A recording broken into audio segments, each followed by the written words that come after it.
morning, ladies and gentlemen. This is Butch Shorak, Options University, Monday, July 2nd, 2012.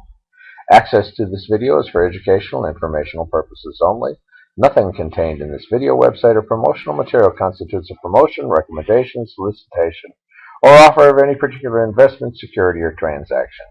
Options University provides educational services that are meant to teach you the risks and rewards of trading stocks and options.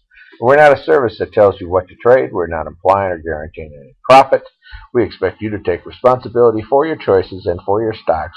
What we want to do is offer you the concepts as to how you can do this and end up with a profitable account at the end of the month.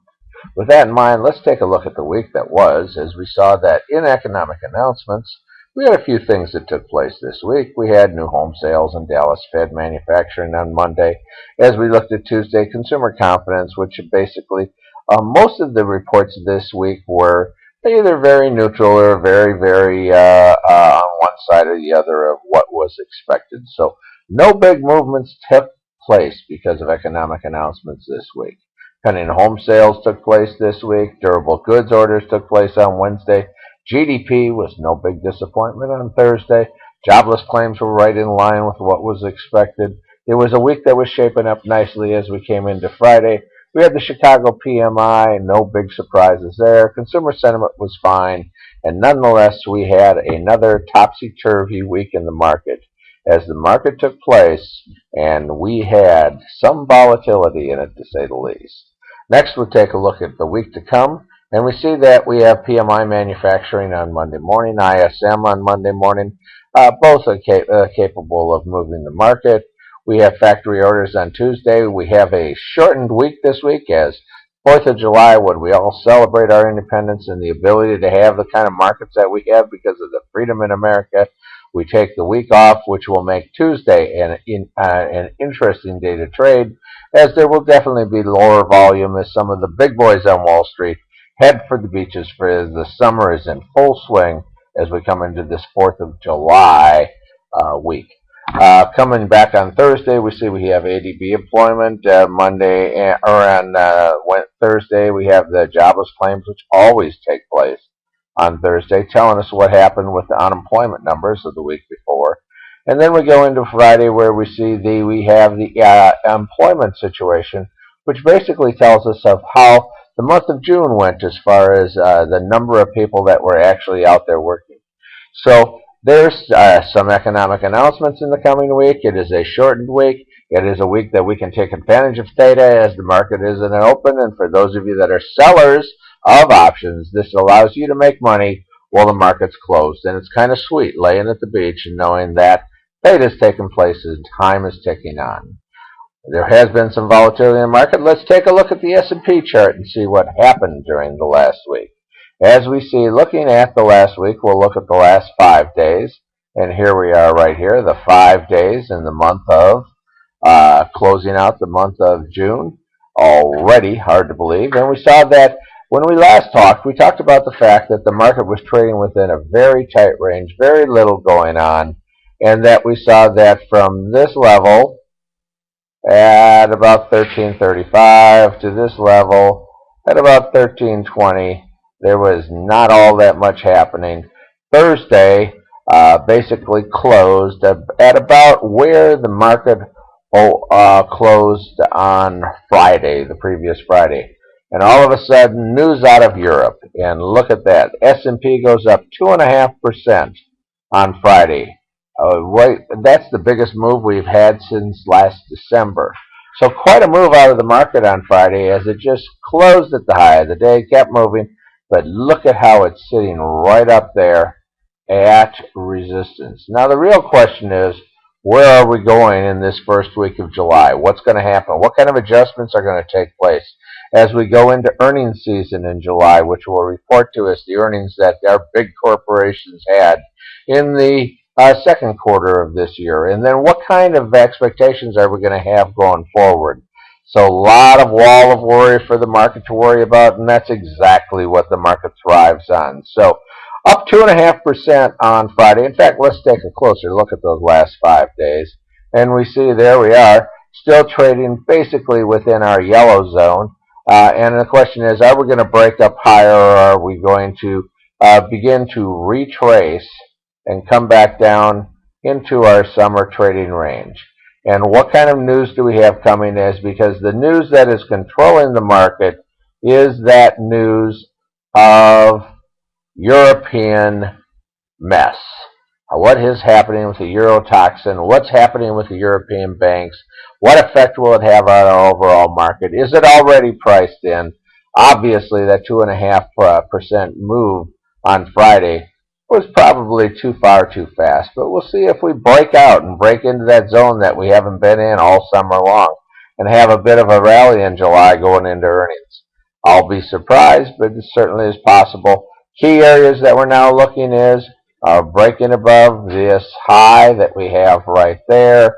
And of course, if we do have a pullback, key areas we're looking at is we got a low, a higher low, a common low as it came back and retested this level. So this is our first real level of support down here. In our sideways trend, we're in a sideways trending market, as we can see from our 30-day moving average, which is now coming to the middle of our summer range. And we see that the trend is sideways, and we're currently in an up cycle. And will we have a turnaround on Monday, as we have had that huge news on Friday, up 2.5%, but still not enough, even with that 2.5% gain on Friday, not enough to bring the month of June into positive numbers, as the month of June still finished in the red. So SPX leading the way, telling us what's happening in the overall market, and we will later look at some of the effects that has on stocks, some of our horsemen, like I like to call them, the stocks that you love to ride when the market is going up and down in this sideways trend, taking advantage of time decay, taking advantage of the ability for the market to move. Dow looks exactly the same as the S&P for the week. We see that we're sitting right there at resistance. We've got support down there. Looks very similar to the S&P. Huge gain in the market, 2.2%, up 277 points on Friday on Euro News. So the Dow followed the S&P and looks very similar to that. Looking at the NASDAQ, we see that again, we're also sitting just a little bit shy of resistance, as we had a huge gap up in the NASDAQ, trading above that 50-day moving average, trading above the 30-day moving average, trading above the 200-day moving average. But in a bullish market, what we like to see is the 30 above the 50. So sideways trend with an up cycle, a little more volatility out of the NASDAQ. That's nothing new for our tech index. Next, we look at the Russell 2000. We see a breakout, and it is broken out of its previous high. There's the previous high. Here's the new high. Russell may be an indication that we're going higher. We'll check that first hour, opening high, opening low, on Monday to see exactly where we think the market's going to be headed during this shortened week because of the 4th of July. So it'll be an interesting week to trade as we come into the coming week because of the 4th of July on Wednesday, which most of us don't like. So we ought to move it closer to the weekend so we can have 3- and 4-day weekends. But it is what it is. And so Tuesday will be a low volume day in the market, which means that it can be manipulated a little more, have a little more volatility in it, as the junior leaders in the market tend to run the market on these pre-holiday days. Russell 2000 breakout. As we look at the indexes for the week, we see that the percent change for the week, all of them are in positive numbers. Most of them about the amount that took place on Friday, as we see that the big move for the week actually took place in one day as we had market reversal. Dow for the year up 5.4%, NASDAQ for the year up 12.7%, S&P up 8.3%, and Russell 2000 up 7.8%, as the market keeps on churning this summer. Certainly has managed to bring back some of those gains that we had during the first quarter, but obviously not heading any higher and certainly lower than we were at the end of the first quarter, as the month of June ended up in the red, and we'll see what happens in July as we churn forward. Looking at the VIX, so we're back in our normal range between 20 and 15, and we see that as we're sitting in that range, we of course had a big day on Friday as the VIX went back down, sitting somewhere near its previous level of support, but you can't look at the VIX like that. All you look at is it high or is it low? And the time of volatility that we had in the month of May and June seems to have settled down, and we'll see what happens to our option premiums, which can affect how close we are to the strike price when we are sellers in this market. As the market went up, of course, we would expect the bonds to go down, and that's exactly what happened. Went from their sideways range and actually dropped on Friday, long away from that range where it sat in the early part of this year. Next, let's take a look at another ETF. That is our financial ETF. Looking at the XLF, we see that it, of course, rallied with the overall market, which is typical of what we like to see. We like to see the financials rallying with the overall market, and that's exactly what happened. All is happy in the financial world as things are moving up with the overall market. Good news out of Europe about the banks, and potentially could have a good effect on our banking here and our financial aspect. As we see, oil popped up on Friday, and so with the oil popping up, it actually hit a point of resistance as it hit that 30-day moving average.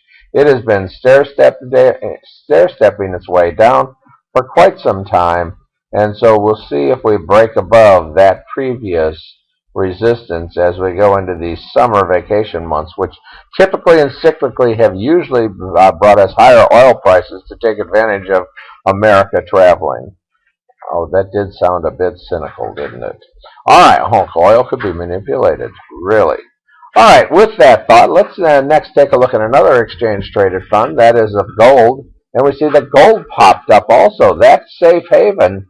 As the market went up, gold exploded for a change. Kind of interesting, as usually it's a safe haven, money coming out of gold and going into the market. It popped back into gold on Friday as we saw that 2.5% gain in the S&P.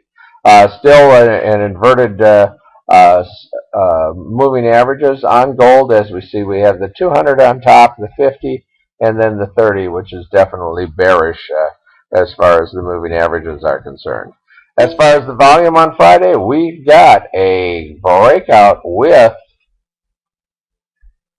big volume on Friday. So lots of volume Friday as we had big news. But remember, big news doesn't last long. And of course, we've got to remember that earnings are right around the corner. And many times there is a pullback just before earnings in order to allow earnings to move where they're going to go.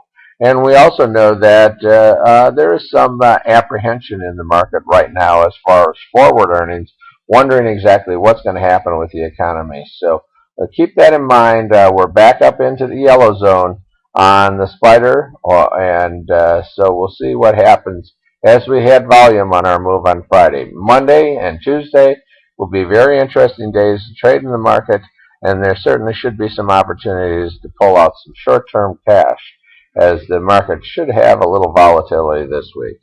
With that in mind, this is Butch Shorrock with Options University. For those of you that are gold members, stick around. We've got stocks to watch, and we'll look at our normal list of stocks, see what the move in the S&P did to our favorite stocks.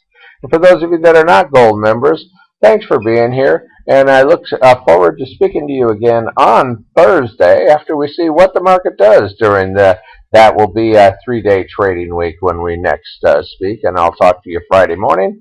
In the meantime, for those of you who want free videos, watch the very end of this, and you'll be able to see where you can find free videos on Options University. So with that thought in mind, this is Butch Shorrock, Options University, Monday, July 2nd, 2012. Have a happy 4th.